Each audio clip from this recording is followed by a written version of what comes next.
Okay now formal good evening है, mic on हो गया। सो कल हम लोग डिस्कस कर रहे थे कि स्टेट क्या होता है, स्टेट के एलिमेंट्स कौन कौन से हैं। ठीक है, तो फर्स्ट जो है वो स्टेट क्या होता है बताइए अभिषेक। ओके राइट,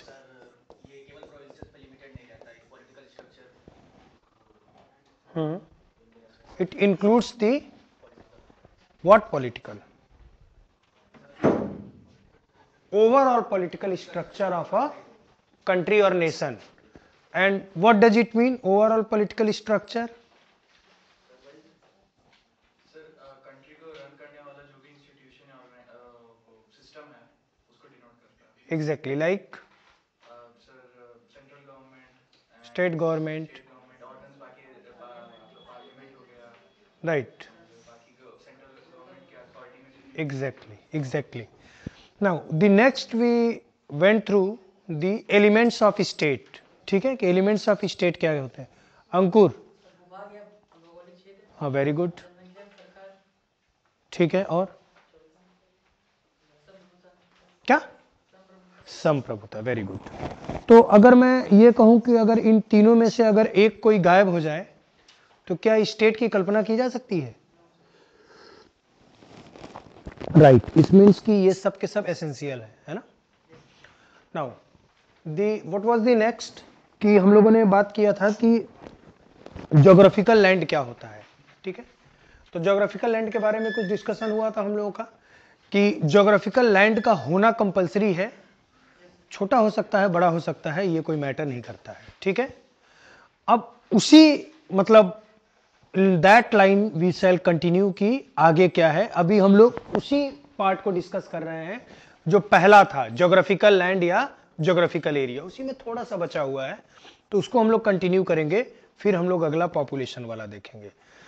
तो मैंने आप लोगों को कल बताया था कि geographical land can be as small as the Vatican city और द सेंट मरीनो, और the geographical land can be as large as the USA, China, India, Russia और अदर कंट्री। ठीक है, जो भौगोलिक क्षेत्र है वो एक सेंट मेरिनो या वेटिकन सिटी जैसा छोटा भी हो सकता है और भारत, रसिया, यूएसए जैसा बड़ा हो सकता है। होता क्या है कि जो नेचर ऑफ गवर्नमेंट होता है that depends on the size of geographical area. अगर ज्योग्राफिकल एरिया का अगर साइज बहुत ज्यादा है तो ज्यादातर वहां पे जो फेडरल गवर्नमेंट होती है वो ज्यादा सुटेबल होती है, जिसमें सेंटर और स्टेट के बीच में जो इक्वल डिस्ट्रीब्यूशन ऑफ पावर होता है। और जहां पे छोटा ज्योग्राफिकल एरिया होता है जैसे ब्रिटेन वगैरह है तो वहां पे यूनिटरी फॉर्म ऑफ गवर्नमेंट भी सक्सेसफुली रन कर जाती है। ठीक है, ये सारी बातें हम लोगों ने डिस्कस किया था। उसके बाद अगला स्लाइड क्या बोलता है, अगला स्लाइड बोलता है कि states are also influenced by the quality of its land. कोई भी जो स्टेट होता है उसकी जो जमीन या उसकी जो भूक्षेत्र होता है उसकी क्या गुणवत्ता है, इस पर भी क्या होता है, बहुत बड़ा इसका प्रभाव होता है। अगर कोई ऐसी कंट्री है जिस कंट्री का जो लैंड है वहां पे मेटल्स और मिनरल्स बहुत रिच है, ठीक है, कोई ऐसी कंट्री है, छोटा ही कंट्री है, छोटा ही स्टेट है, लेकिन अगर उस स्टेट के पास जो मेटल्स एंड मिनरल्स हैं वो बहुत रिच है तो इसका बेनिफिट ये होगा कि इन टर्म्स ऑफ रेवेन्यू वो कंट्री काफी रिच होगी या वो स्टेट काफी रिच होगी। इसी तरह से अगर किसी कंट्री का जो लैंड है वो बहुत ही ज्यादा फर्टाइल है, अगर वहां एग्रीकल्चर एग्रो फ्रेंडली है, कह सकते हैं आप, एग्रीकल्चर के लिए बहुत सुटेबल है, तो प्रोबेबली वहां के जो है ज्यादातर लोग जो है कभी भूख से नहीं मरेंगे, कम से कम उनको फीड करने के लिए तो मिल ही जाएगा, ऐसे इंडिया में होता है। ठीक है, तो कहने का मतलब यह है कि जो लैंड की क्वालिटी है वो इस स्टेट के ऊपर बहुत बड़ा एक इंपैक्ट डालती है। एग्जांपल के तौर पे और भी आप देख सकते हैं, अगर आप वेस्ट एशियन कंट्री की बात करें, west Asian country means I am talking about the gulf countries, अगर आप वेस्ट एशियन कंट्रीज की बात करें तो वेस्ट एशियन कंट्रीज आज से कुछ साल पहले, कुछ 100-150 साल पहले अगर आप बात करेंगे तो चूंकि वो पूरा डेजर्ट था, ठीक है, वेस्ट एशियन कंट्री मतलब मैं अरबियन कंट्रीज की, गल्फ कंट्री की बात कर रहा हूं, तो वहां पे ज्यादातर डेजर्ट था, तो डेजर्ट होने के कारण वहां कुछ भी नहीं था, वो रिसोर्सेस के नाम पे जीरो था। वहां के लोग जो है बेसिक फूड के लिए फाइट करते थे, बेसिक चीजों के लिए। बट ऑल ऑफ सडन जैसे ही वहां पे ऑयल वेल डिस्कवर होना शुरू हो गया, तेल के कुएं जब वहां पे मिलने शुरू हो गए, तो पूरा का पूरा मामला ही टर्न हो गया। Now they are economically very rich. बात समझ रहे हैं? तो लैंड की क्वालिटी उस स्टेट के ऊपर एक बड़ा इंपैक्ट डालती है, कहने का मतलब यह है। तो जो भी ज्योग्राफिकल एरिया है उसका स्टेट के ऊपर इंपैक्ट है, इस चीज को आपको जानना है, इसको लिख लीजिए, ठीक है? किसी को कोई डाउट इस पीपीटी के ऊपर? Very good.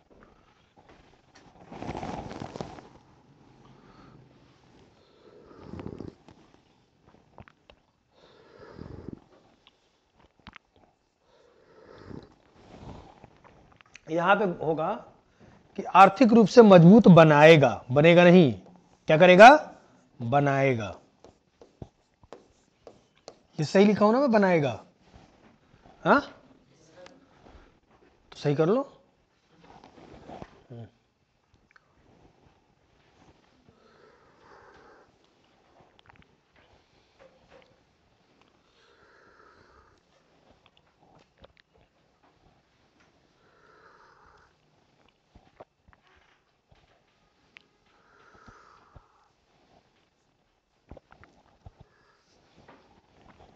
अच्छा, आप में से जो अगले साल पेपर दे रहे हैं उन्होंने इकोनॉमिक सर्वे की पीआरएस की बुक भी ली है क्या किसी ने? हाँ बिल्कुल। पीआरएस की बुक भी ली है क्या किसी ने? प्रेस रिलीज और ये वाला मोटी मोटी आती है 200-250 पेज की, पक्का? अगर है तो हमारे पास जमा करा देना भैया, बर्बाद हो जाएगा, छूना मत, है ना? किसी को भी बोल लो। लिया नहीं किसी ने? पक्का छापा मार दूंगा, मैं बता रहा हूँ। हाँ 400 पेज का है वो, दोनों मिला के जो आता है प्रेस। पीआरएस की बुक आती है वो इकोनॉमिक सर्वे वाली। हाँ मैं क्यों बताऊं? वो पीआरएस ही लिखा रहता है, प्रेस रिलीज।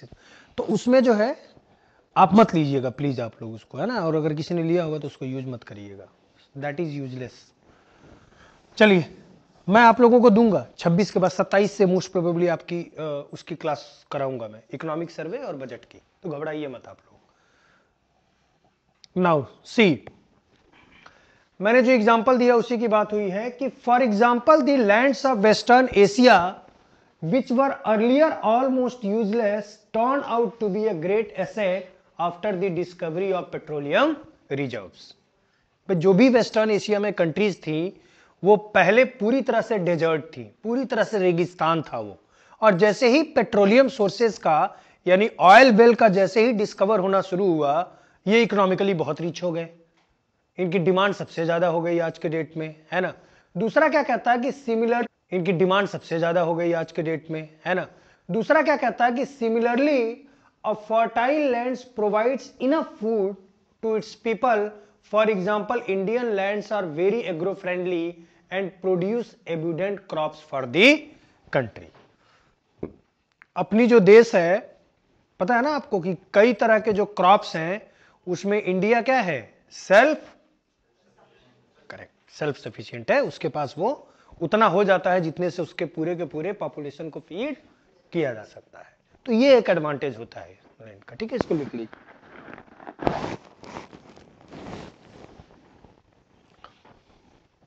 हाँ नीचे कर देना उसको।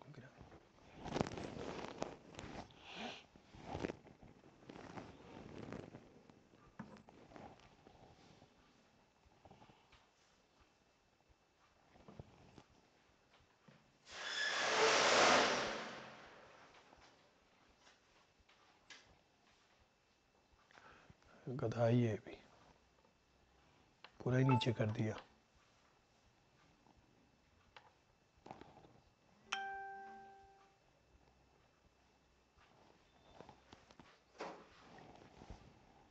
हो गया डन? तो जल्दी करो, आज एलिमेंट खत्म करने स्टेट के।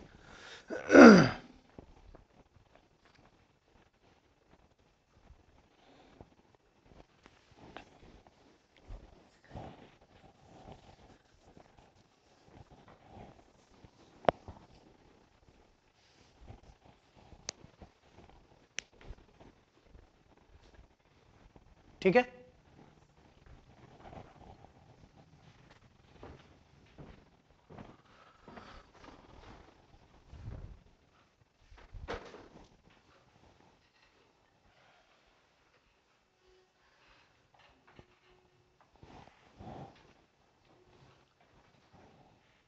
जल्दी लिखो रीना, तुम्हारी स्पीड बहुत स्लो है।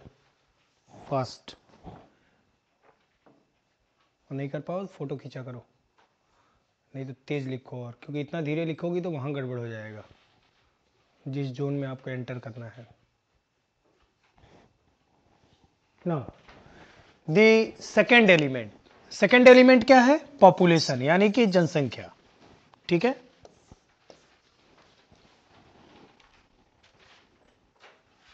देखिए आप एक चीज बताइए मुझे, अगर ज्योग्राफिकल लैंड है, ठीक है, सपोज कर लीजिए कि ज्योग्राफिकल लैंड है, लेकिन अगर ज्योग्राफिकल लैंड पे अगर कोई पॉपुलेशन ही नहीं है, अगर यहां पे लोग रह ही नहीं रहे हैं, तो आखिर सरकार, गवर्नमेंट या कोई भी अपनी अथॉरिटी एक्सरसाइज किसके ऊपर करेगा?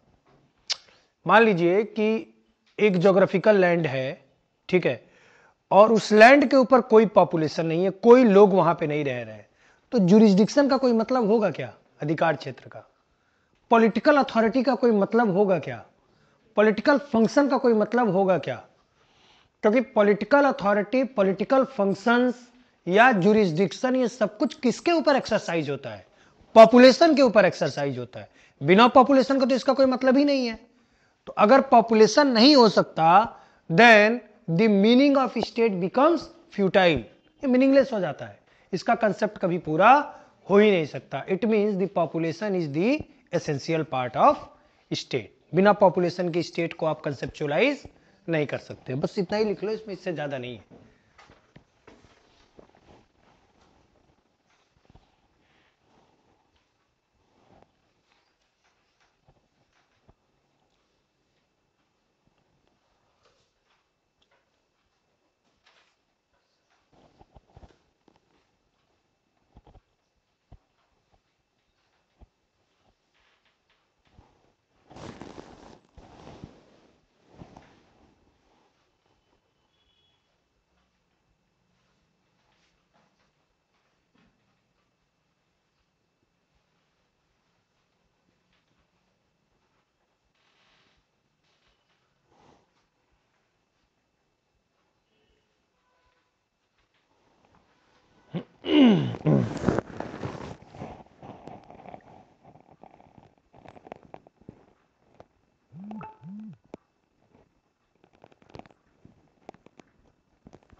चले,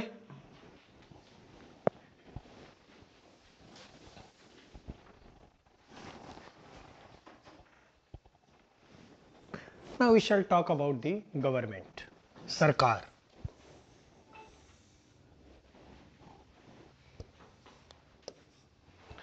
देखिए, गवर्नमेंट का अगर सिंपल और प्रैक्टिकल डेफिनेशन की अगर बात करेंगे आप, तो government means nothing but either the group of people, मतलब a group of one or more people. Government is nothing but the group of one or more people who actually perform the political authority or who actually use the political authority, who practically use the political authority। सरकार, देखिए एकदम simple सा concept है इसमें। सरकार लोग या लोगों का समूह होता है जो वास्तविकता में राजनीतिक शक्ति का उपयोग करते हैं। ठीक है, government is nothing but the group of one or more people who practically exercise the political power और political authority। इसके बियॉन्ड कुछ नहीं होता है। एक छोटा सा अंतर होता है समझने वाला। Once we talk about, एक संदीप, मैं क्लास में हूं, बाद में बात करता हूं। मैं क्लास में हूं, बाद में बात करता हूं।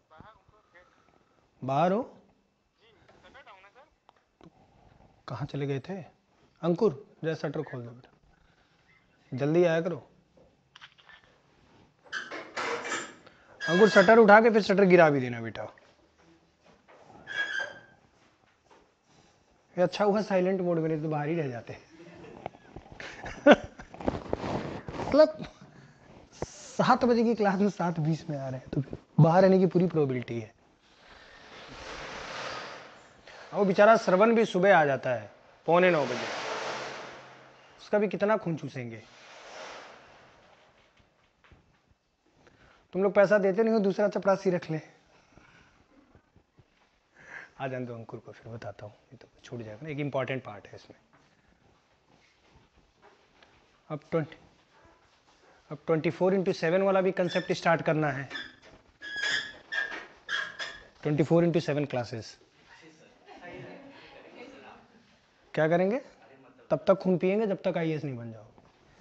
चलिए, नाउ लिसन, मैंने क्या बताया कि गवर्नमेंट जो होता है, government is the group of one or more people who practically exercise the political power.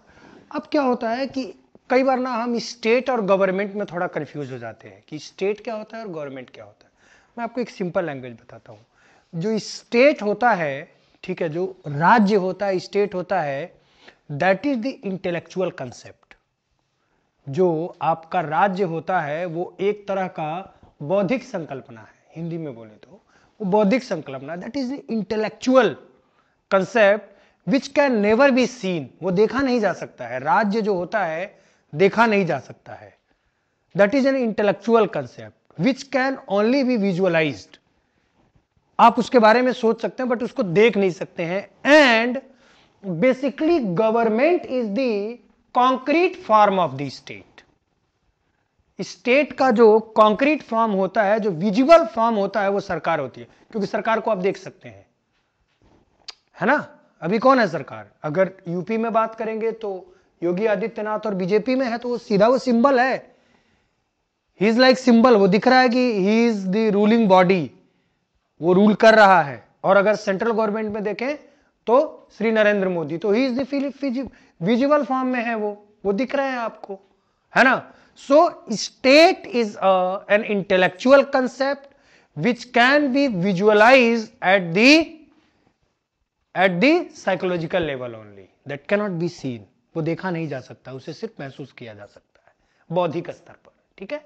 जबकि जो सरकार होती है वो उसका वास्तविक रूप होती है, कॉन्क्रीट फॉर्म होता है, विजिबल फॉर्म होता है, जो देखा जा सकता है। तो ये स्टेट और गवर्नमेंट में डिफरेंस होता है, ठीक है। तो आप गवर्नमेंट का डेफिनेशन लिख लीजिए, और फिर उसके बाद जो है आगे इस स्लाइड में होगा।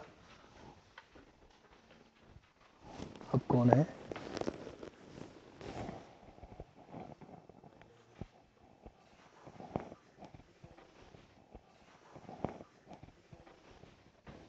नहीं, कुछ उठाऊंगा ही नहीं। हो गया क्या ये? डन? बड़े कौन? तुम? अरे तुम शटर खोल के अंदर आ गए, बड़ी बात है। कहाँ गए? हाँ। पड़ोसी सहायता लो, जल्दी लिखो फटाफट, फोटो खींच लो फटाफट। नाहिद इसको दो, हिंदी का लिखिएगा। Now see, I have already told you the major difference between state and government is that the state is an abstract concept, however the government represents its concrete form. यह एक बौद्धिक, जो राज्य होता है वो एक अमूर्त संरचना। अमूर्त संरचना समझते हैं कि नहीं आप? अमूर्त मतलब वही यार, इंटेलेक्चुअल, नॉन टेंजिबल। दो होता है, एक टेंजिबल होता है, एक इनटेंजिबल होता है। टेंजिबल मतलब जिसको टच करके महसूस किया जा सकता है, intangible which can not be touch. तो ये जो एब्स्ट्रैक्ट होता है वो हमेशा क्या होता है? इनटेंजिबल होता है। उसको आप सिर्फ कल्पनाओं में सोच सकते हैं, you can visualize that. Okay, state of Uttar Pradesh आप विजुअलाइज कर रहे थे, छू रहे हो क्या? But government you can touch and you can feel, that is the concrete form of the state, है ना। मैं तो अब चले जाना, वो तीर धनुष और मछली पकड़ के बोल देना हमने छू दिया भाई। क्या है तीर धनुष मछली, पता है कुछ?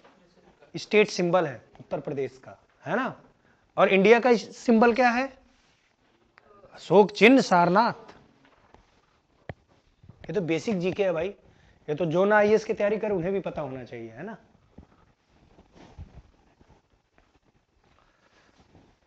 और जरूरी नहीं है कि आईएएस की तैयारी करने वालों को सब पता हो। वैसा थोड़ा ना कि केबीसी चल रहा है घर में और घर वाले तुम्हें देखने लगे अब ये पक्का आंसर देगा। अरे कहां से देगा भाई, केबीसी की तैयारी थोड़ा कर रहा है। अब वैसे हमारे घर में जो है ऐसा होता था, टीवी चल रहा होता था, अगर कोई वो एक आता था ना खेत खलिहान करके, किसान, वो अपने दूरदर्शन के टाइम में यही सब चलता था और कहाँ ये सब होता था। तो खेत खलिहान वाले में एक डॉक्टर साहब आ जाते थे एग्रीकल्चर के, है ना, और एक उधर वो पत्रकार बैठ जाता था दूरदर्शन वाला। अब वो क्वेश्चन पूछता था और हमारे पापा और बाबा मेरे तरफ देखते थे, मतलब ये आंसर दे। अरे मैं कहां से दे दूंगा भाई, मतलब आईएएस का तैयारी कर रहा है, then he should know everything under the sky. कैसे होगा भाई? तो ऐसे आजकल होता है। अरे क्या हो गया? राज्य और सरकार में यही अंतर है कि राज्य एक अमूर्त संरचना है, जबकि सरकार उसी का, अरे इतना तो कर ही लेंगे सब, उसी के मूर्त रूप की अभिव्यक्ति है, उतना कर लेंगे सब। जो नहीं करेगा वो फिर हिंदी में उसका गड़बड़ हो जाएगा। अंकुर तुमने नहीं ठीक किया, कर लिया सब हिंदी में, धुरंधर है। नाउ लिसन, अब होता है कि गवर्नमेंट एक्चुअली क्या करती है। देखो होता क्या है कि आप इस चीज को समझिए कि एक कोई ज्योग्राफिकल लैंड है, एक ज्योग्राफिकल लैंड है, जिस ज्योग्राफिकल लैंड पे अलग अलग जगह पे बहुत सारा पॉपुलेशन रह रहा है, ठीक है। तो इसमें देखिए दो चीजें आती हैं। एक तो ये चीज आ जाएगी कि ये जितने भी लोग यहां पे रह रहे हैं इनको कुछ ना कुछ जो है बेसिक नीड होगी। क्या होगी? कुछ ना कुछ बेसिक नीड्स होगी। बेसिक नीड्स के अंदर क्या क्या आ जाएगा? जैसे वाटर, पानी आ जाएगा, हेल्थ, ठीक है, एजुकेशन, सैनिटेशन, दुनिया जहां रोड, इंफ्रास्ट्रक्चर, बहुत सारी चीजें होंगी जिसकी जरूरत इनको रहेगी। तो अब ये ऐसी जरूरतें हैं, ये बेसिक नीड ऐसी हैं जो कॉमन नेचर की होती हैं। कॉमन नेचर की होती हैं बेटा, मतलब इसका मतलब ये होता है कि इसकी जरूरत सबको पड़ती है कि नहीं है भाई? ये तो कॉमन चीजें हैं ना, सबको इसकी जरूरत पड़ती है। Water, electricity, health, education, road, है ना, लॉ एंड ऑर्डर, ये सारी चीजें कॉमन है, सबको पड़ती हैं। तो गवर्नमेंट अगर नहीं होगा तो ये सारे के सारे जो कॉमन चीजें हैं, जो कॉमन नीड्स है, इसको लोगों तक पहुंचाएगा कौन? कोई अगर अथॉरिटी, कोई अगर सिस्टम नहीं होगा तो लोगों तक वो नहीं पहुंचेगा। पहला चीज तो ये। दूसरा एक और चीज होता है कि जितने भी पॉपुलेशन रह रहे हैं किसी भी ज्योग्राफिकल एरिया पे, सबके हेटेरोजीनियस इंटरेस्ट है। क्या है? अलग अलग इंटरेस्ट है, एक हेटेरोजीनियस फॉर्म में इंटरेस्ट है। आपका कुछ इंटरेस्ट है, आपका कुछ इंटरेस्ट है, आपका कुछ इंटरेस्ट है। और जब इंटरेस्ट जो है, देखिए वो हेटेरोजीनियस इंटरेस्ट जो होता है, मतलब विषम, मतलब इंटरेस्ट को क्या बोलते हैं उसमें?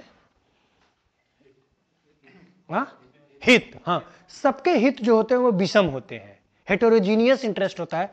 कारण ये होता है कि मोस्ट ऑफ द पीपल, मतलब they come from the different background, they have the different form of the nurturing. अब अलग तरीके से पालन पोषण हुआ, अलग तरह से शिक्षा हुआ है, अलग अलग बैकग्राउंड से, उसी हिसाब से उनका अपना इंटरेस्ट होता है कि गवर्नमेंट हमारे लिए ये करेगी, चाहे हम खुद ये करेंगे। तो क्या होता है कि चूंकि एक हेटेरोजीनियस बैकग्राउंड से आते हैं, हेटेरोजीनियस जो है उनका अपना इंटरेस्ट होता है, इसलिए इंटरेस्ट में कन्फ्लिक्ट होना नेचुरल है। भाई आपका कुछ इंटरेस्ट है, हमारा कुछ इंटरेस्ट है, हो गया कन्फ्लिक्ट। अब वो कन्फ्लिक्ट रेजोल्यूशन करने के लिए भी कोई मैकेनिज्म होना चाहिए, कोई ना कोई इंस्ट्रूमेंट होना चाहिए जो उसको जो है वो करे। फिर वहां पे गवर्नमेंट की जरूरत पड़ जाती है, उसके बिना नहीं होती। इसके अलावा बहुत सारी चीजें होती हैं, जैसे एक सोसाइटी होता है, सोसाइटी के अंदर बहुत सारी ट्रेडिशंस ऑलरेडी एक एविल की तरह बैठी हुई हैं, जो क्लास डिफरेंसेस को बताती हैं, जो कास्ट डिफरेंसेस को बताती हैं। तो क्लास डिफरेंस में के कारण क्लास कॉन्फ्लिक्ट होता है, ठीक है, वर्ग विवाद हिंदी में बोलते हैं। कास्ट डिफरेंस होता है तो जाति संघर्ष होता है, कास्ट कॉन्फ्लिक्ट होता है, ठीक है, रिलीजियन कॉन्फ्लिक्ट्स होते हैं। तो इन सारे चीजों को अब देखिए आप कि बेसिक नीड्स से लेके, है ना, और बेसिक नीड्स से लेके और आपके पर्सनल एस्पिरेशंस तक सब जगह गवर्नमेंट का रोल होता है। बिना गवर्नमेंट के तो फिर हम इमेजिन ही नहीं कर सकते। एक पूरी की पूरी जो है, एक बोल सकते हैं कि एक एनार्किज्म हो जाएगा पूरा का पूरा। इतना ही नहीं, अब ये तो बात हो गई कि हमारे अंदर के सोसाइटी की बात हो गई। अगर कोई रूलिंग अथॉरिटी नहीं है तो हमें आखिर बेसिक सिक्योरिटी कौन प्रोवाइड करेगा? एक्सटर्नल एग्रेशन हो सकता है, बाहर से लोग आक्रमण कर सकते हैं, ये कर सकते हैं, तो हमें बेसिक सिक्योरिटी कौन प्रोवाइड करेगा? आफ्टर ऑल गवर्नमेंट करेगा।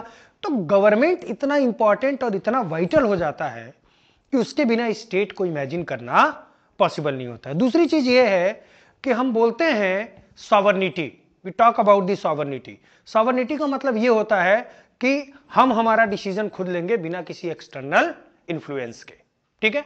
तो हमारा डिसीजन लेने के लिए कोई ना कोई तो रिप्रेजेंटेटिव होना चाहिए, अदरवाइज इतना बड़ा इंटरेस्ट ग्रुप है कि किसी का कभी इंटरेस्ट कॉमन, कोई कॉमन प्रोग्राम बनेगा ही नहीं, कॉमन मिनिमम प्रोग्राम कभी सेट ही नहीं होगा, तो डिसीजन लिया कैसे जाएगा?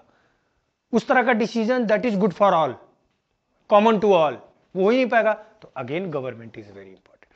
तो without government you cannot imagine the existence of state. Clear है आपको? तो ऐसे बहुत सारे रीजन हैं, आप लिखिए, मैं आगे कुछ एग्जांपल्स भी दिया हूं, उससे भी आपको पता चल जाएगा।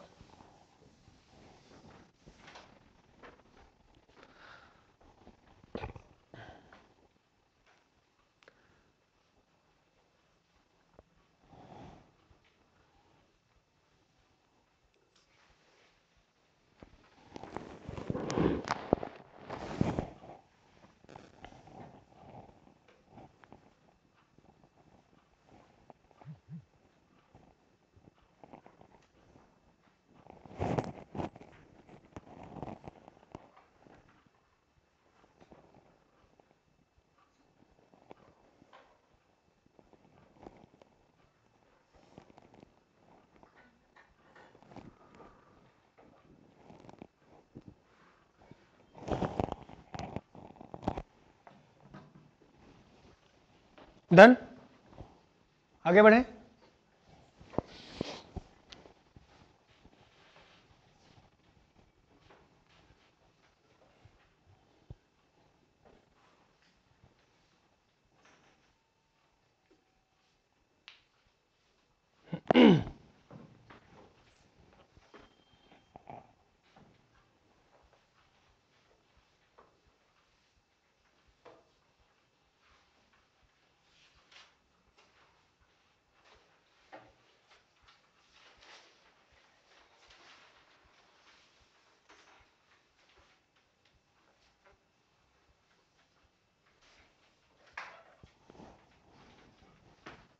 नाउ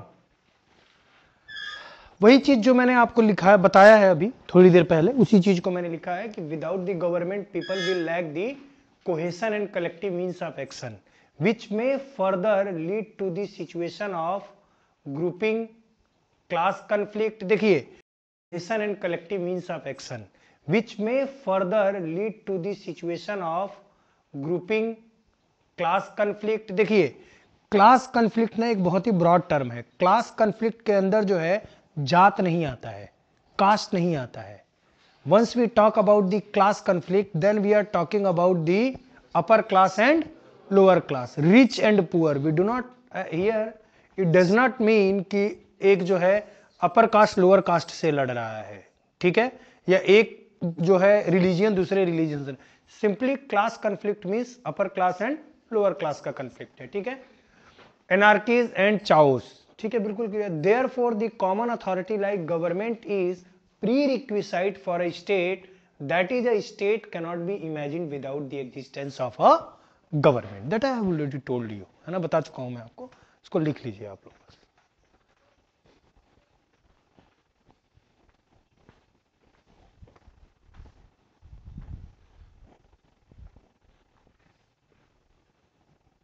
तुम कल नहीं आई थी?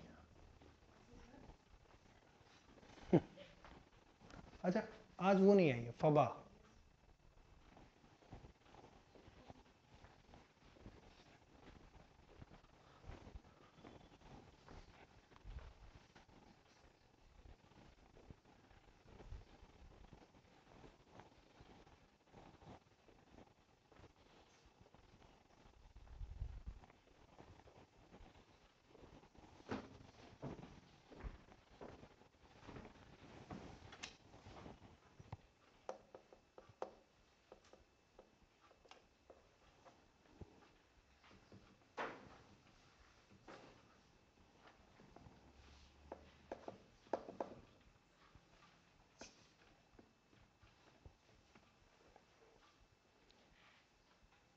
IR समझ में आ रहा है ना?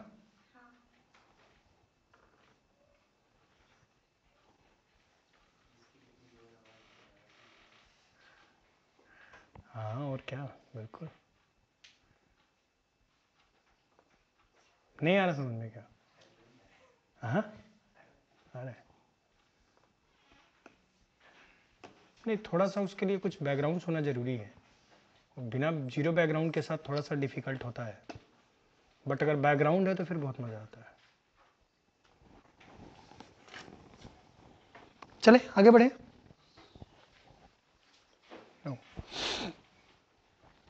देखिए क्या कहता है कि किसी भी स्टेट में गवर्नमेंट किसी भी तरह का हो सकता है, ये मैटर नहीं करता है।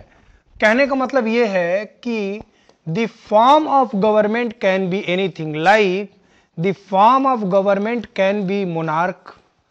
मोनार्क का हिंदी होता है राजतंत्र, ठीक है। तो मोनार्कियल फॉर्म ऑफ गवर्नमेंट में क्या होता है कि द किंग और क्राउन, जो क्राउन या किंग होता है, that is the legislature, executive as well as judiciary. वही कानून बनाता है, वही लॉ को एग्जीक्यूट करता है और वही जो है जस्टिस भी डिलीवर करता है। राजतंत्र में क्या होता है कि कार्यपालिका, न्यायपालिका और विधायिका तीनों कौन होता है? राजा ही होता है, ठीक है।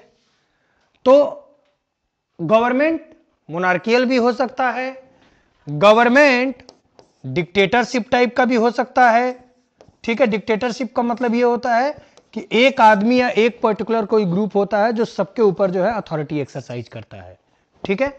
और ये जो है आपका डेमोक्रेटिक भी हो सकता है, जैसे हम लोग हैं। अच्छा, डेमोक्रेटिक में भी किसी तरह का हो सकता है, पार्लियामेंट्री भी हो सकता है और प्रेसिडेंशियल भी हो सकता है। पार्लियामेंट्री का मतलब ये होता है कि जहां पे प्राइम मिनिस्टर जो होता है हेड ऑफ द गवर्नमेंट होता है और हेड ऑफ द स्टेट कौन होता है? प्रेसिडेंट होता है। यहां पे हेड ऑफ गवर्नमेंट और हेड ऑफ स्टेट दोनों कौन होता है? प्रेसिडेंट होता है। तो किसी भी तरह का सिस्टम हो। अच्छा, मोनार्क में भी होता है दो तरह का, एब्सोल्यूट मोनार्क और कॉन्स्टिट्यूशनल मोनार्क, है ना। तो कोई भी सरकार हो, इससे मतलब नहीं है कि उसका नेचर क्या है, पर स्टेट के एग्जिस्टेंस के लिए सरकार होना चाहिए। जैसे हमने बात किया ना कि ज्योग्राफिकल एरिया चाहे छोटा हो या बड़ा हो, इससे फर्क नहीं पड़ता है, पर ज्योग्राफिकल एरिया होना चाहिए। ऐसे ही the form of government can be anything, the type of government can be anything, but in order to for the existence of the state, the presence of government is essential, है ना। Clear है? तो कुछ भी हो सकता है वो, बट उसको होना चाहिए, ये कहने का मतलब। लिख लीजिए, बहुत सिंपल है। देखिए, ये सब कंसेप्ट बहुत सिंपल है लेकिन बहुत इंपॉर्टेंट भी है। आप लोग रियलाइज करेंगे थोड़े टाइम के बाद, once you will go through the 1 और 2 चैप्टर्स, देन आपको दिखेंगे ये सारी चीजें, क्वेश्चंस में दिखेंगे पीछे।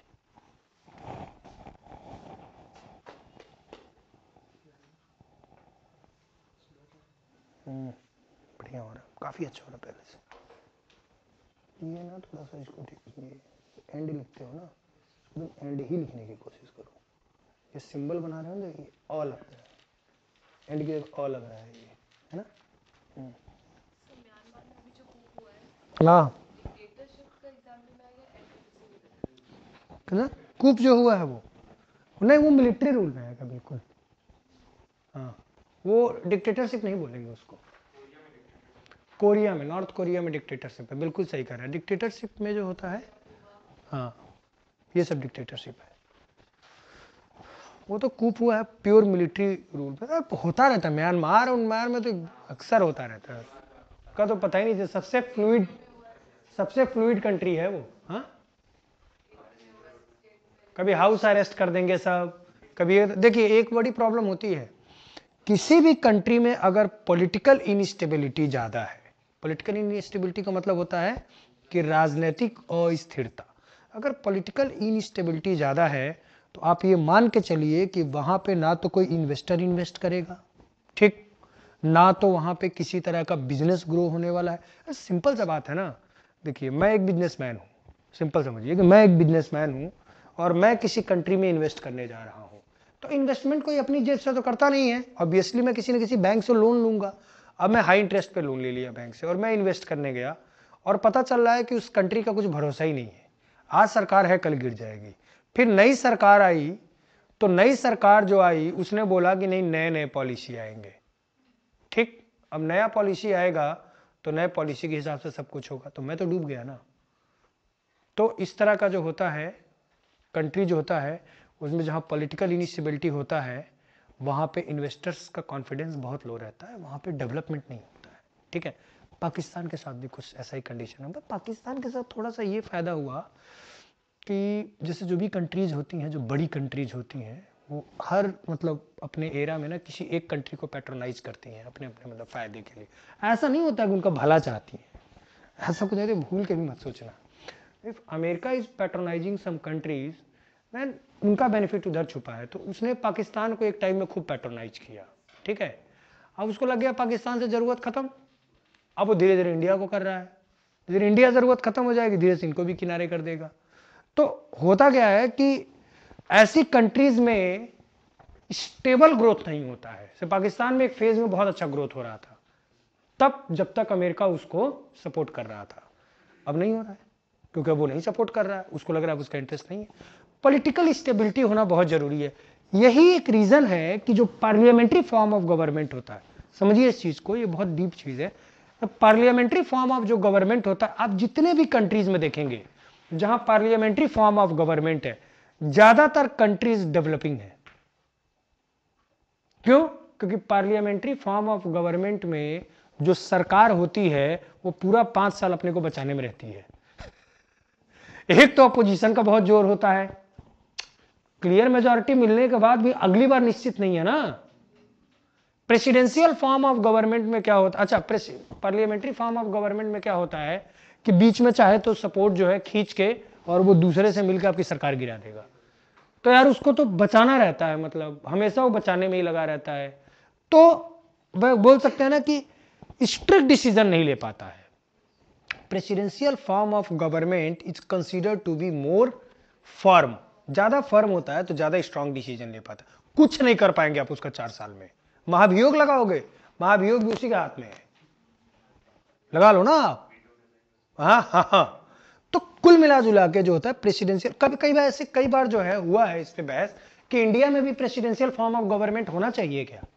और ये आपका क्वेश्चन भी हो सकता है, मेंस में ये क्वेश्चन हो सकता है कि प्रेसिडेंशियल फॉर्म ऑफ गवर्नमेंट जो है वो इंडियन कॉन्टेक्स्ट में कितना रेलेवेंट है ना। वो पीसीएस से आईएएस में आपके क्वेश्चन हो सकते हैं। तो कुल मिला जुला के जो है गवर्नमेंट होना चाहिए, चाहे उसका फॉर्म जो है कुछ भी हो।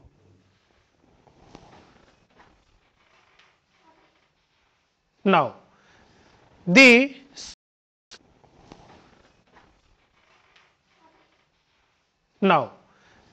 the sovereignty, अब एक मिनट रुक जाइए, पहले समझ लीजिए। सॉवरेनिटी थोड़ा समझने वाली चीज है, तब कूद फांद के लिखते रहना, ठीक है।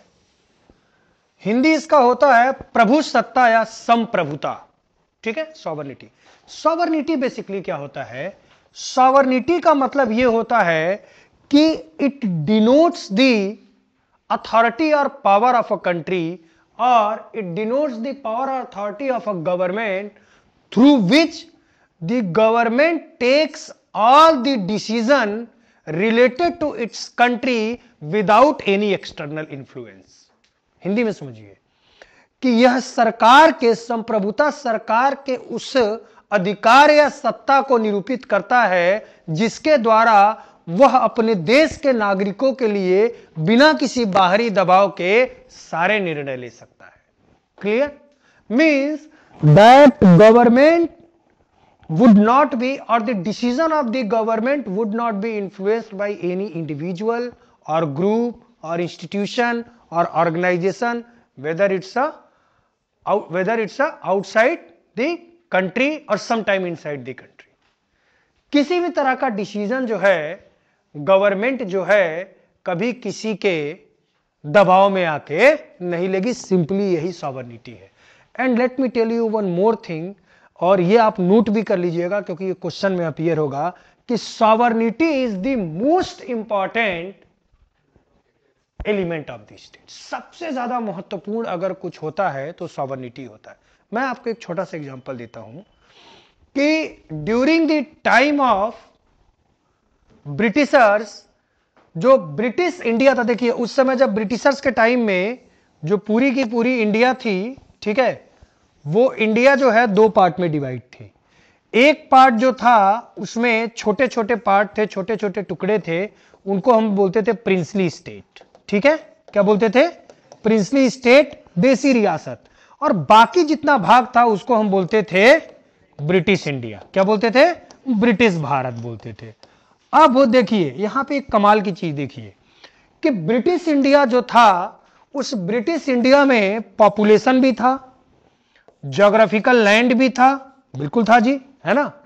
तो और इसके साथ साथ इंटरिम गवर्नमेंट भी था, अंतरिम सरकार जिसको बोलते हैं। इलेक्शन हुआ था, इंटरिम गवर्नमेंट बनी थी, पर जो इंटरिम गवर्नमेंट या अंतरिम सरकार जो बना था, वो इंटरिम गवर्नमेंट किसी तरह का डिसीजन नहीं ले सकता था। All the decisions were taken by the crown and the viceroy. बात समझ रहे हैं कि नहीं आप?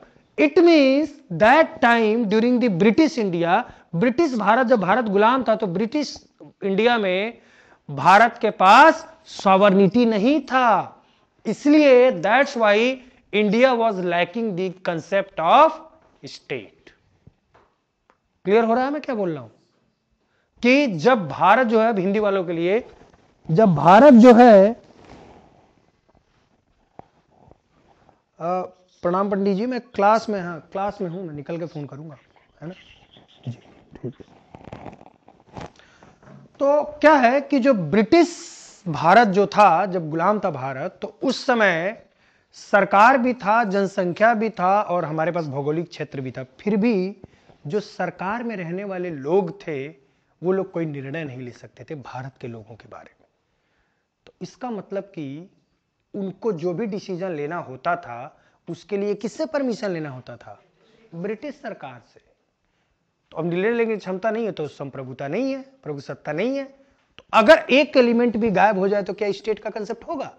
नहीं होगा। तो वैसे भी हमारा तब इस समय, तो अगर आपसे कोई पूछे कि क्या ब्रिटिश इंडिया जो था वो एक राज्य था? नहीं था। वो क्या था? कॉलोनी था। किसका कॉलोनी था? ब्रिटिश कॉलोनी था वो। समझ रहे ना आप? उपनिवेश था। Is it okay? क्लियर है ना? ठीक, वेरी।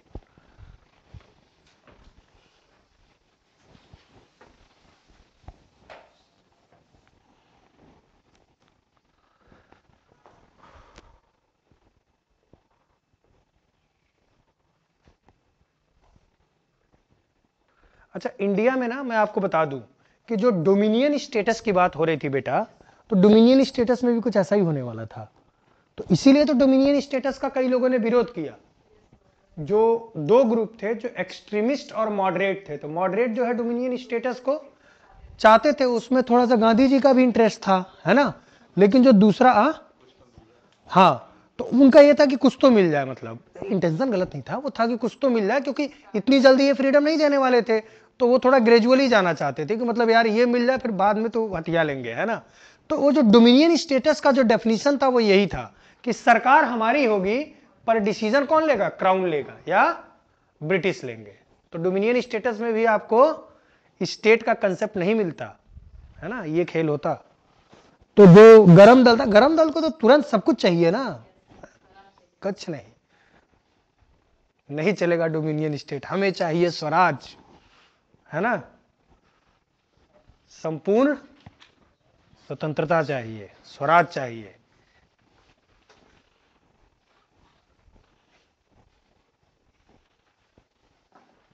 जो तुम्हारे फेवरेट कौन है? भगत सिंह की सुभाष चंद्र बोस? देखा, टेंटेटिव गेस था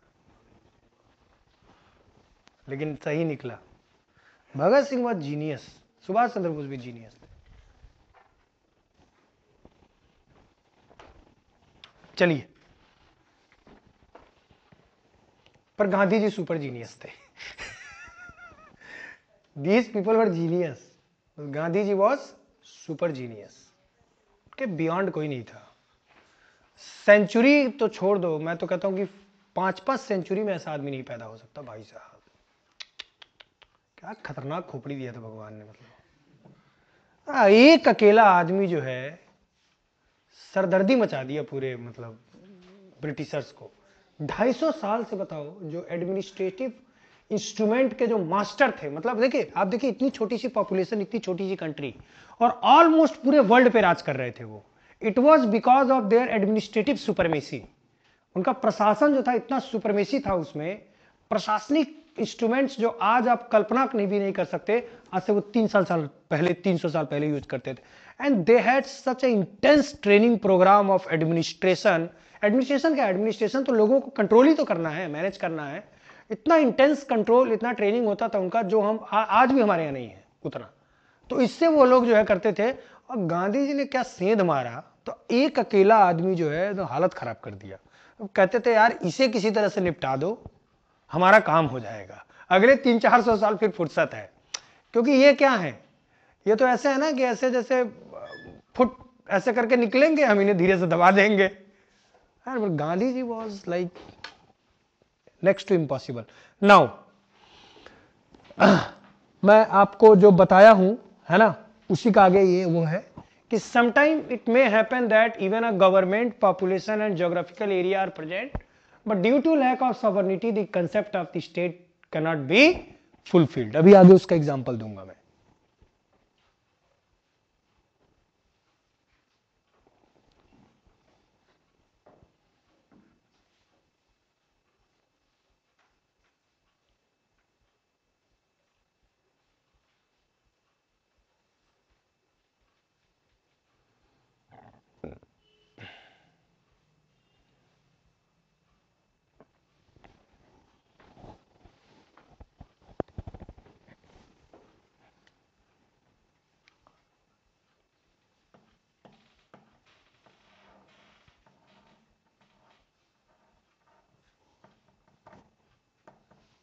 ठीक है, बढ़े, हो गया, आगे बढ़े।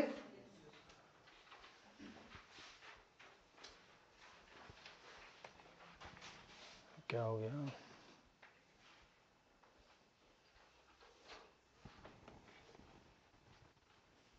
देखिए मैंने यहां पे डाला है जो ब्रिटिश इंडिया, जो मैंने आपको समझाया था अभी, उसी का मैंने एग्जांपल डाला है। तो इसको लिख लीजिए कि ब्रिटिश इंडिया को क्यों स्टेट नहीं माना जाता था।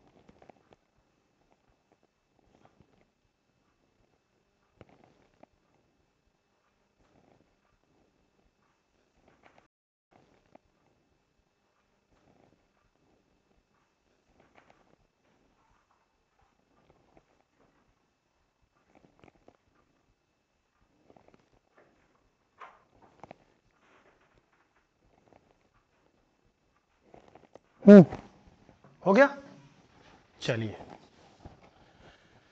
सो now get ready for self assessment. All the 4 elements of the state are over. तो पहला टॉपिक हमने खत्म कर लिया, ठीक। अब इसके बाद सेकंड टॉपिक इस चैप्टर का करेंगे, need of political system. But before that, as promise, कि उसके क्वेश्चंस भी हम करेंगे, ठीक है। जिससे पूछूंगा वही बताएगा, इसको लिखने की जरूरत नहीं है, लिखते लिखते पागल हो जाएगा ना। तो फोटो ले लेना, सिंपली वो घर पे कर लेना, है ना काम। तो सबको फोटो लेने की आजादी है। नाउ क्वेश्चन आप देखिए पहला, सब लोग क्वेश्चन देख के रखिए। क्वेश्चन का आंसर क्या होगा ये मैं लास्ट में डिस्क्लोज करूंगा, लेकिन मैं पूछ सबसे लूंगा, ठीक है, क्लियर है। तो देखिए, element of state include geographical land, government, population, sovereignty. The correct option are 1, 2, 3, only 1, 3, only 2 and 4, and 1, 2, 3, 4।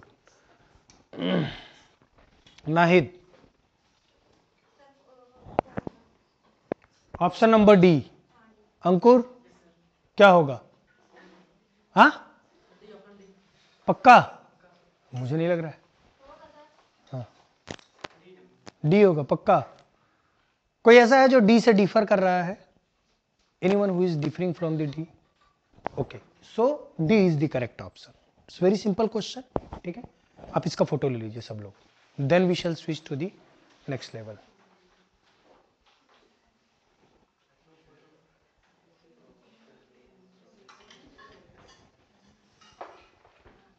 लिखना है, मैं नोट्स में देखूंगा अभी.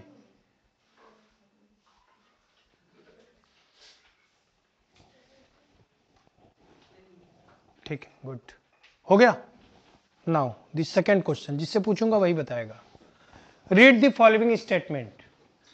कहता है पहला कि all the 4 elements of a state are alternative essential. ठीक, हिंदी में कहता है कि राज्य के चारों तत्व वैकल्पिक रूप से अनिवार्य हैं. सेकंड कहता है कि if any of the 4 elements are absent then the concept of state becomes futile. बोलता है कि choose the correct option. 1 and 2 both are correct, only 1 is correct, only 2 is correct, none of the above. Hindi के लिए मैं पढ़ दे रहा हूं. यदि चारों तत्वों में से कोई तत्व अनुपस्थित है तो राज्य की संकल्पना निरर्थक हो जाती है. ये पहला ऑप्शन है. दूसरा ऑप्शन है कि राज्य के चारों तत्व वैकल्पिक रूप से अनिवार्य होते हैं. ठीक, सही विकल्प है 1 और 2 दोनों, केवल 1, केवल 2 और इनमें से कोई नहीं. आप अमित बताइए. हाँ, ए होगा, मतलब इनके हिसाब से अमित का कहना है कि ए और 2 दोनों सही होगा. वंदना, सी. वंदना का मानना है कि सी सही होगा, है ना. नाउ अभिषेक, हाँ, सी.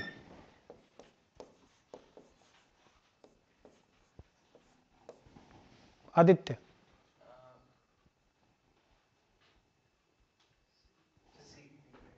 सी. शैलेश, स्निग्धा, कोई और है जो सी से डिफर कर रहा है, जो अमित का साथ देगा? एनीवन? अरे है तो बता दो, कोई डरने की बात नहीं है. हाँ राजेंद्र, सी होगा. एब्सोल्युटली करेक्ट, सी ही होगा. देखिए, मैंने आपको कल बताया था कि अल्टरनेटिव एसेंशियल का मतलब यह होता है कि अगर 4, 5, 10 हैं तो उनमें से अगर कोई एक मिसिंग हो और बाकी अगर हो तो काम चल जाएगा. ठीक, यही टेक्निकल पॉइंट है पकड़ने में. तो ये तो जहां अल्टरनेटिव एसेंशियल लिखा वहीं गलत हो गया. अब पॉइंट सीधा सा है कि जहां जहां ऑप्शन 1 है उसको तो पहले काट दो. अगर यहां ऑप्शन ये है तो ये कट गया, ये तो ऑप्शन में हो ही नहीं सकता. यहां ऑप्शन है तो ये भी कट गया, 2 तो गया ना. और जब एक गलत है तो दूसरा, अब ये 2 ही ऑप्शन आपके पास बच गया. अब दूसरा पढ़िए कि यदि चारों तत्वों में से कोई भी एक तत्व अनुपस्थित है तो राज्य की संकल्पना निरर्थक हो जाती है. तो इसका मतलब दूसरा स्टेटमेंट सही है, तो सिर्फ यही एक ऑप्शन बचता है. तो option number C. Strike out करना भी सीखिए. समझ रहे हैं ना, कूट वाले जो क्वेश्चन होते हैं स्ट्राइक आउट करना सीखिए कि एक पहला ऑप्शन पढ़िए और बाकी जितने उसके बेसिस में उसको या तो सही कर लीजिए या तो गलत कर लीजिए. आपका काम आसान हो जाएगा. क्लियर? फोटो खींच लीजिए, अगले क्वेश्चन पे आते हैं. लो भाई, कर लो फोटोबाजी. अगले क्वेश्चन पे आएंगे. लिखना है इसको नोटबुक में. जिसका नोटबुक में नहीं दिखेगा कसरत करा दूंगा, मैं बता रहा हूं. हाँ, अगर मैं इतनी मेहनत कर रहा हूं कि टॉपिक के बाद आपको क्वेश्चन दे रहा हूं तो ये आपके नोटबुक में होना चाहिए. चले हैं आगे बढ़े. Now the third question. British India was not consider to be state. ठीक है, ब्रिटिश भारत वास्तव में एक राज्य नहीं था, क्योंकि due to lack of geographical land, due to lack of population, due to lack of sovereignty और due to lack of government. ये बताएंगे संदीप. इसमें से कौन सा ऑप्शन है? ब्रिटिश भारत वास्तव में एक राज्य नहीं था क्योंकि निश्चित भूभाग का अभाव था, जनसंख्या का अभाव था, संप्रभुता का अभाव था और सरकार का अभाव था. पक्का सरकार का अभाव था. सरकार था ब्रिटिश भारत में? वो तो ठीक है, सरकार था क्या ब्रिटिश भारत में? कौन सा सरकार था?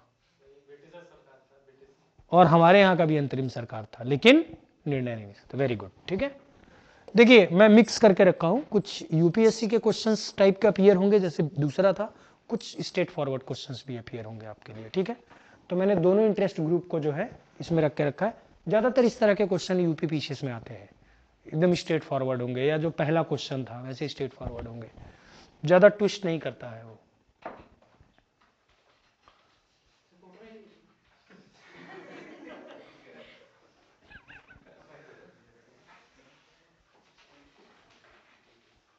नाउ अब ये यूपीएससी का क्वेश्चन है, तो दो पीसीएस के हैं, दो यूपीएससी के हैं काइंड ऑफ।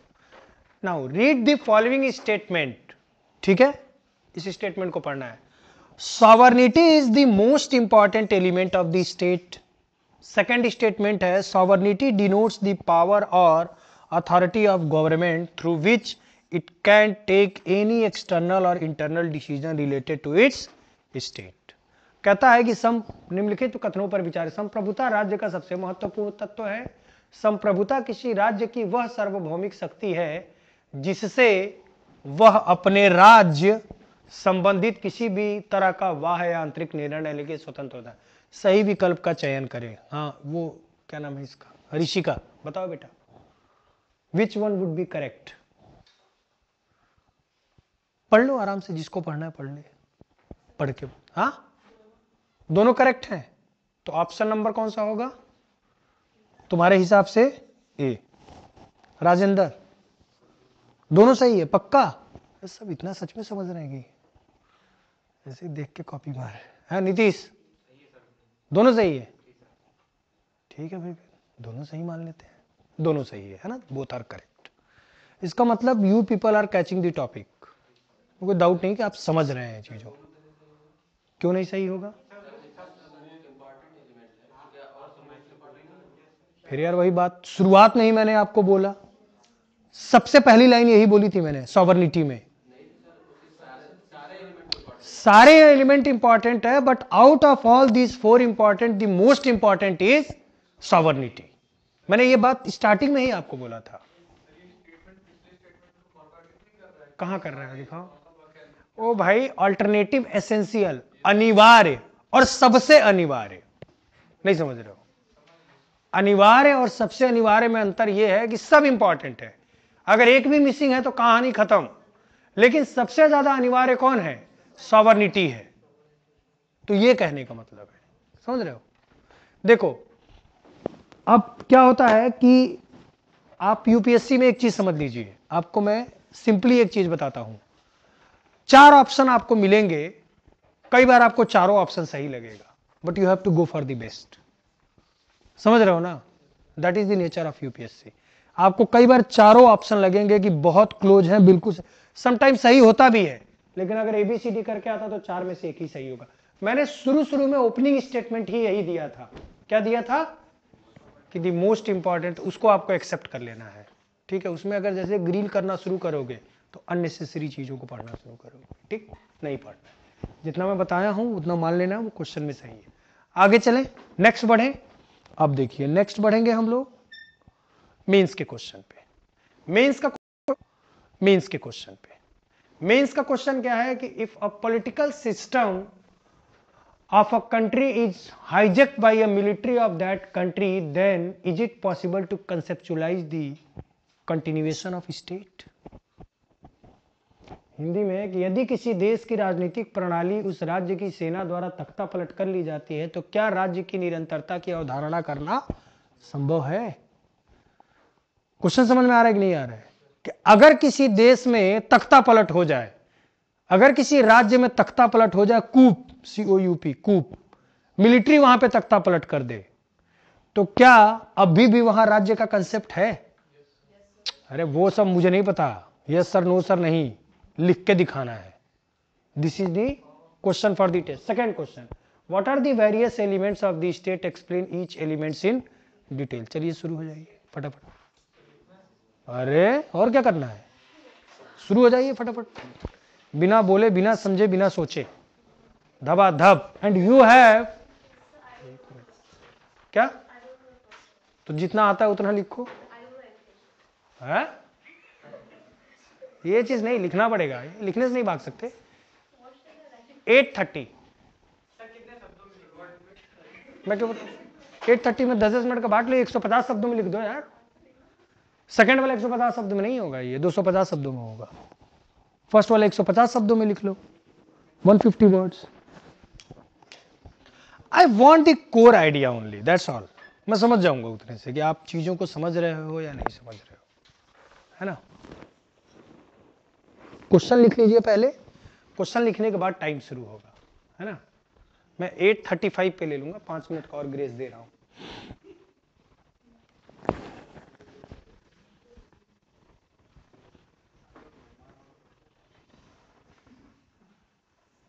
और जो लोग ऑनलाइन क्लास कर रहे हैं वो लोग इस क्वेश्चन का आंसर लिख के और मुझे व्हाट्सअप कर देंगे मेरे नंबर पे, तो मैं उसको चेक कर लूंगा। ऑनलाइन काफी लोग हैं बाहर से भी।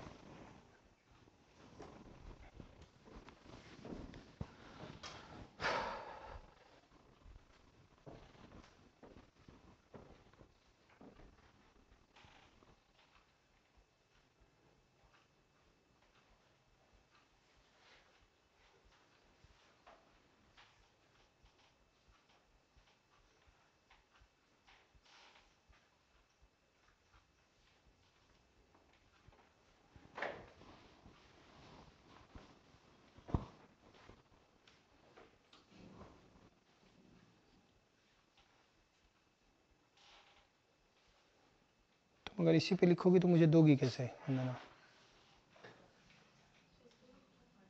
कोई और पेज लेना चाहिए था ना। तो तुम्हारा फेयर कॉपी है जहां तक मैं समझता हूँ। पेज निकाल लो पीछे से दो। क्वेश्चन तो सामने दिख ही रहा है, बस आंसर लिख दो, कोई दिक्कत नहीं। नाम लिख देना सब लोग अपना, बेनाम बादशाह नहीं।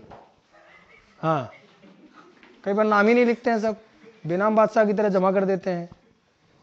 ऐसे ना किया करना भाई।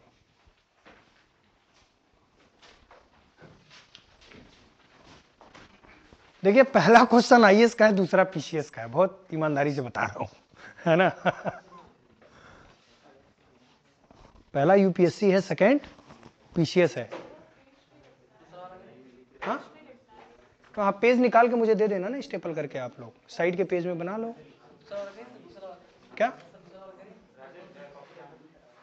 स्कोरिंग तो दोनों के बेसिस पे होगा।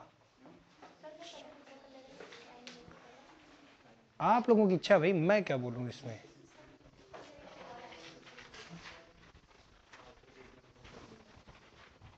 चश्मा गिरा है, चश्मा।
अच्छा, तब ले लो। हाँ निकलो, लेकिन मुझे करके और कल वो कर दो। हाँ, ठीक ठीक ठीक ठीक ठीक। फर्स्ट वाले में ठीक है। मैसेज जब कॉपी ये लोग जमा कर देंगे देन मैं मैसेज करके आपको हिंट दे दूँगा। मैं सिर्फ हिंट दूंगा, लिखना लेकिन पहला भी पड़ेगा।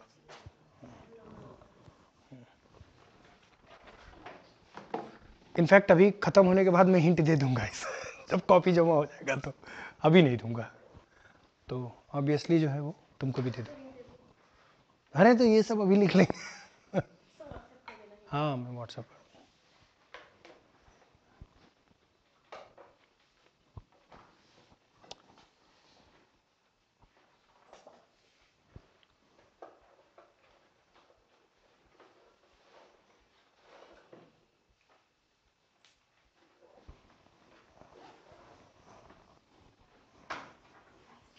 Okay bye.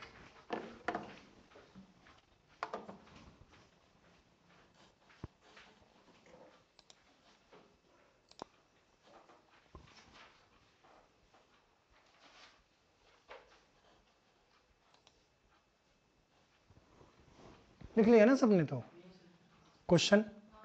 ठीक।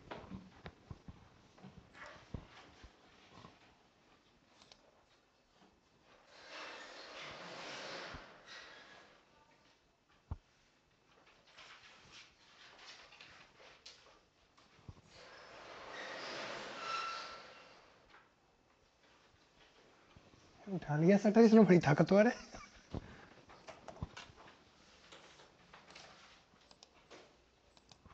कुछ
now see this is the micro syllabus. ये देखो ये आपका माइक्रो सिलेबस है। जो मैंने आप लोगों को सिलेबस प्रोवाइड किया है ना पीडीएफ में, वो सेमी माइक्रो है। ये माइक्रो है बेटा जो मैंने तैयार किया है। It is of 67 page. एक न एक दिन ये भी रटवा ही दूंगा, वादा है आप लोगों से। क्योंकि इसे बनाने में मेरा बहुत खून जला है। फिर उसके बाद आप देखिएगा क्या जोन होगा आप लोगों का।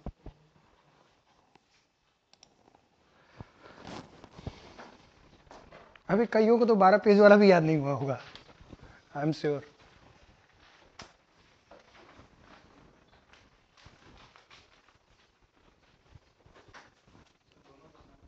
क्या बेटा? हाँ दोनों करो बिल्कुल, फटाफट फटाफट निपटाओ।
हाँ बेटा, डन, वेरी गुड। देख लो अगर कोई कसर बाकी हो तो स्टेपल करके रख दो अपने उसी पे।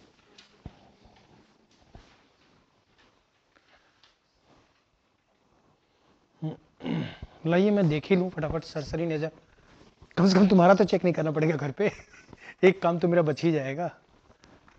जिसका हो जाए वो देता जाए। जैसे ही लास्ट कॉपी मेरे पास आएगी वैसे भी छीन लूंगा 8:35 पे, तो उसके बाद मैं बताऊंगा।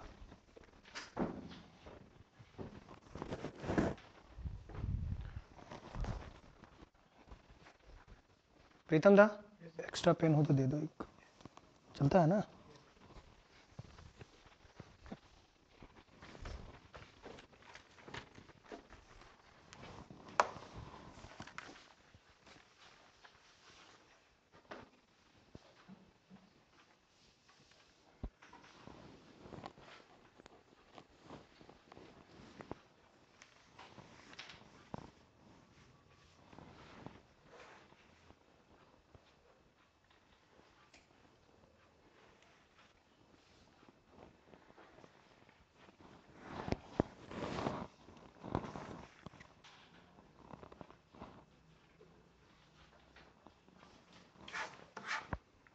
गजब, बहुत बढ़िया। I can guarantee about you, जैसे मैंने बाहर बोला था ना, तुम्हारा खोपड़ी तेज है, लाला हो असली। बिल्कुल वहीं पे मतलब पहुंची है जहां पे पहुंचना चाहिए। एक्सीलेंट, बहुत बढ़िया। This is what I was looking for.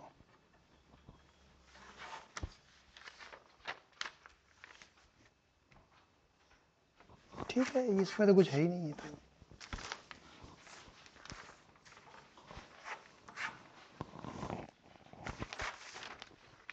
Very good.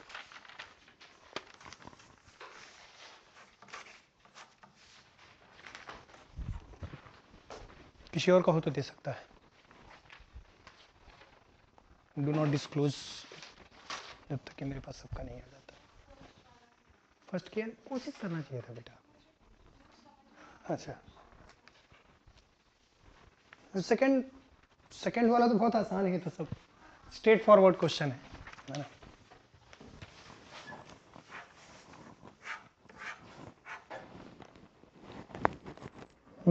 Good. Second में तो तुमने सारे पॉइंट्स कवर कर लिए बस, सही। ठीक है, अच्छा, गुड।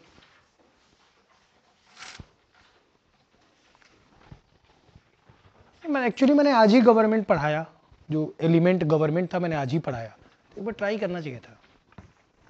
बट ठीक है, कोई नहीं। कूप का मतलब कुछ नहीं होता। कूप का मतलब होता है तख्ता पलट। तुम हमसे पूछ सकती हो उसका मीनिंग, और एग्जैक्ट मीनिंग दिया हुआ है वहां पे। हाईजैक। हाँ हाँ, बता दो।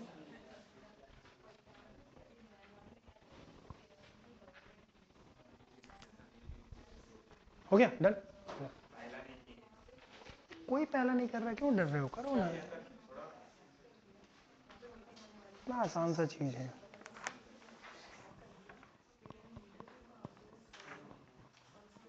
ये तो अच्छा ही लिखोगे, मुझे पता है। ये तो अच्छा लिखे ही हो।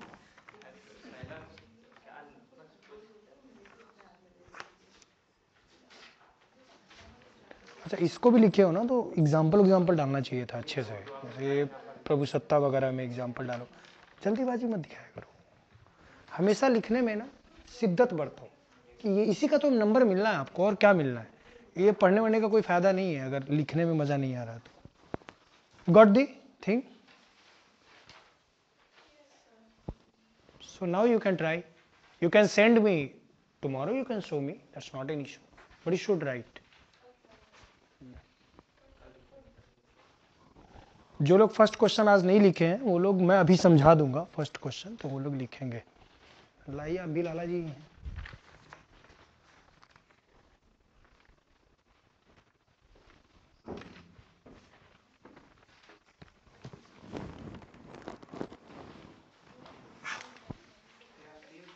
क्या बात, गुड,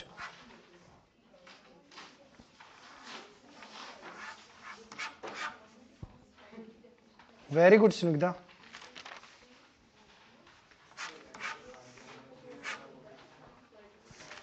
एक्सीलेंट।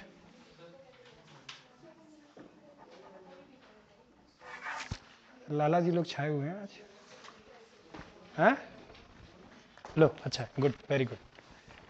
ये लोग जो सही किए हैं, मैं ये मान के चलता हूँ कि उन्होंने इस कंसेप्ट को समझा है, क्योंकि बिना इस कंसेप्ट को समझे इसको सही नहीं किया जा सकता, नहीं किया। और थोड़ा सा कोशिश की हो तो भी ठीक है, देखते हैं।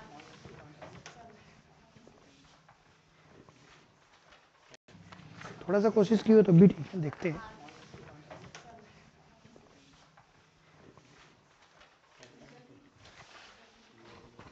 पहले ही लाइन में अच्छा लिख दिया है जो चाहिए।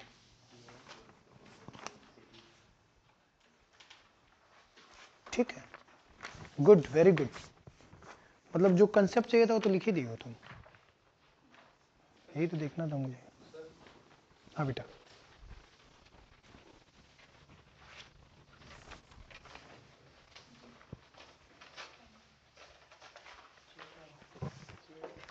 ओके।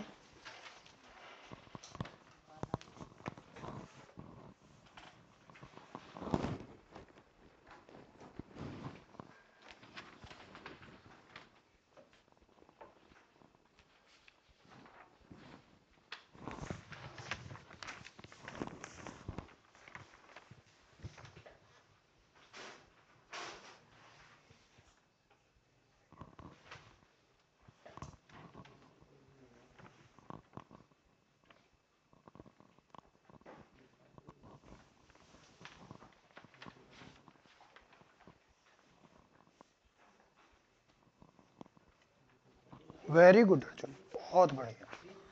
मतलब the beauty of your answer is that कि तुमने उस पार्ट को तो एड्रेस किया ही है जो मैं एक्सपेक्ट कर रहा था, जो वैष्णवी और स्निग्धा ने भी किया। Apart from that you have correlated this topic to the recent issue also. इसने म्यांमार को भी ले लिया उधर उदाहरण के लिए, as an example. So he has done excellent job, और उस कंसेप्ट को भी इसने जो है जस्टिफाई किया, जो आप लोगों ने दोनों ने किया बहुत अच्छी तरह से। तो साथ में तुमने जो अच्छा काम किया वो ये किया कि तुमने इस एग्जाम्पल को भी एड्रेस किया इसके अंदर। वेरी गुड, बहुत बढ़िया। This is what UPSC looks for. ये भला क्या है, ये तो सबको आता है, रटा रटाया चीज है। ठीक है, वेरी गुड अर्जुन, बहुत अच्छा। लाओ लाओ लाओ,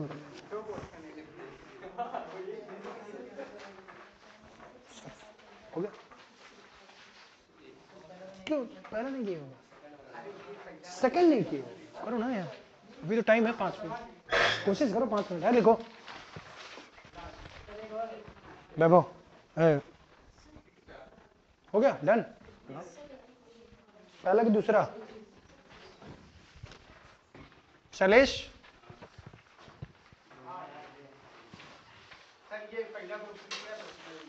पहला दूसरा दोनों दे दो हमको। तुम कानपुर से हो ना?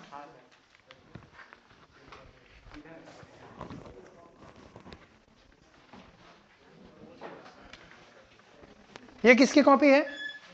बहुत कुटाई करूंगा। तख्ता पट क्या होता है? ये किसका है? ये तख्ता पट क्या होता है?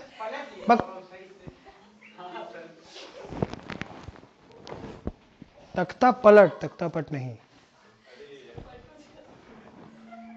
एक सेकंड, होल्ड। हेलो, जी सर। जी कोचापाई से बोल रहा हूँ, आशुतोष।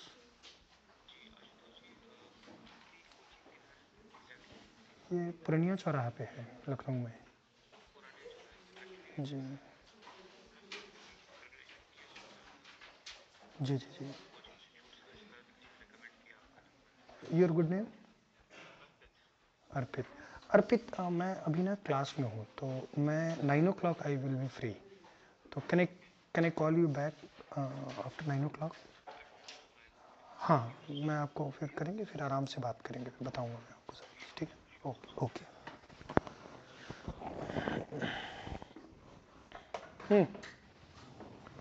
अगर तत्ता ठीक है, लिख तो सही लिया है, खाली स्पेलिंग बस मिस्टेक है, मतलब वो गलत है, पर कंसेप्ट आपने दे दिया है। Very good.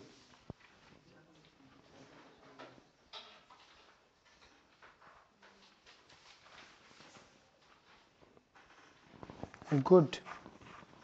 अच्छा ये तुम्हारा ही है ना? हाँ तो बस उस पर वही, अब पहला वर्ड मान लो उसको मिल गया गलत एग्जामिनर को, तो वो ना इमेज फ्रेम कर लेगा आपके बारे में, और वो फिर, अब तुमने कंसेप्ट एकदम सही लिखा है क्योंकि मैं पढ़ा हूं तो मुझे पता चला है, अब वो इमेज फ्रेम कर लेगा और आपको नुकसान होगा उसका। तो जल्दीबाजी नहीं दिखाना है, आराम से करना है ना। ये किसका है बेटा? पहला लिखे हो दूसरा नहीं लिखे हो? सॉरी दूसरा लिखे हो पहला नहीं लिखे हो?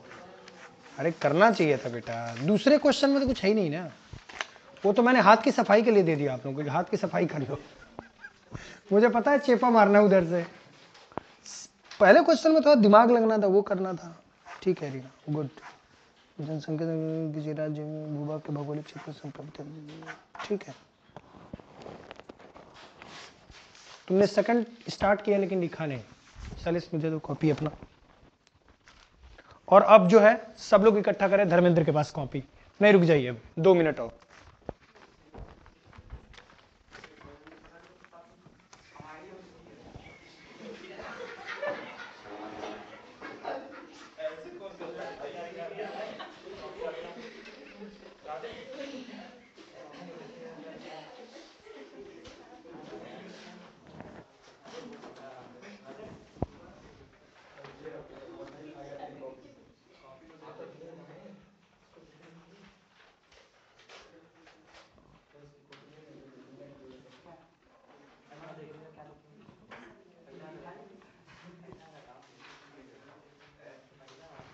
गड़बड़ हो गया, एकदम एकदम उल्टा हो गया पहला वाला। बाकी ठीक है, तो सेकंड में तो ठीक ही होना था।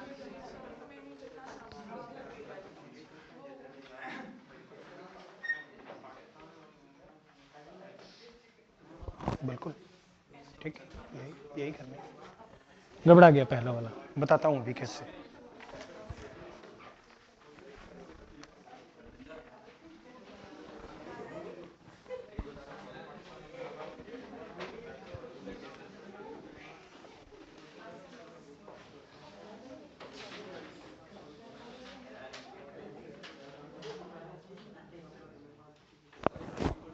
Correct, right. अब 1 मिनट सुन लीजिए, ऑलमोस्ट सबका हो गया है, सुन लीजिए क्या था। अरे अब ठीक है, अब बाकी लिख लेना तुम लोग, मैं ले लूंगा। सुन लो पहले, इसका आंसर सुन लो। देखिए, ओ हेलो, सुनो पहले। मैंने पहला क्वेश्चन ये बोला है कि अगर कूप का अगर हो जाए, तख्ता पलट हो जाए, तो वहां राज्य की संकल्पना होगी कि नहीं। सबसे पहले आपको देखना है कि मैंने गवर्नमेंट का डेफिनेशन क्या बताया आपको। What did I say about the government? Government is the group of one or more person who practically exercise the authority of a country, या पॉलिटिकल अथॉरिटी को एक्सरसाइज करते हैं।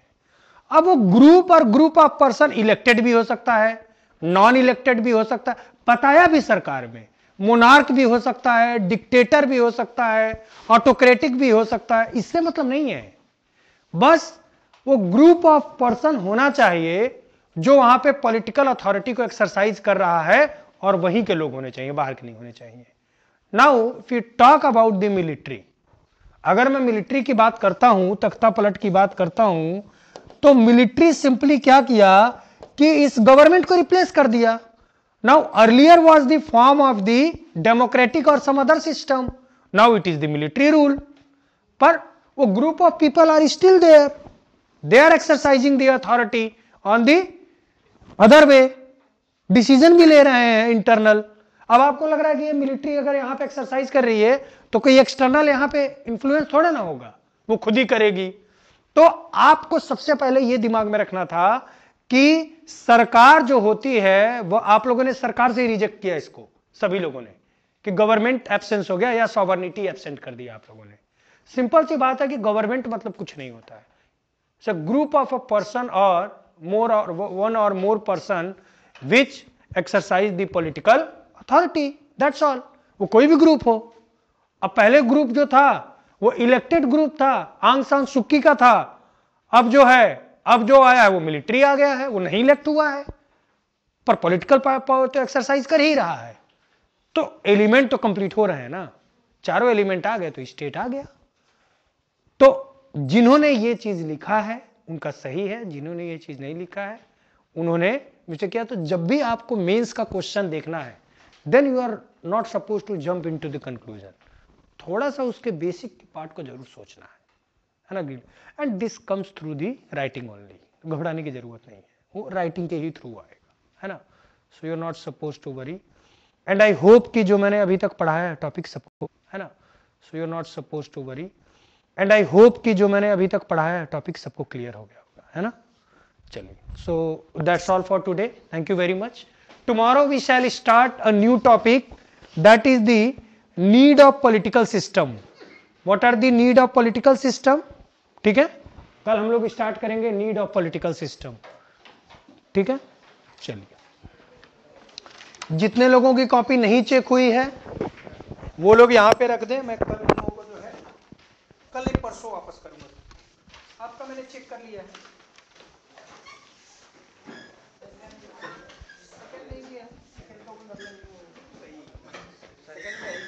मेन तो दिमाग लगाना है फर्स्ट में। सर अगर वर्ड लिमिट 250 मतलब 250 मानना है वर्ड लिमिट, हाँ, एंड अगर if someone doesn't 100 words itself, तो मतलब क्या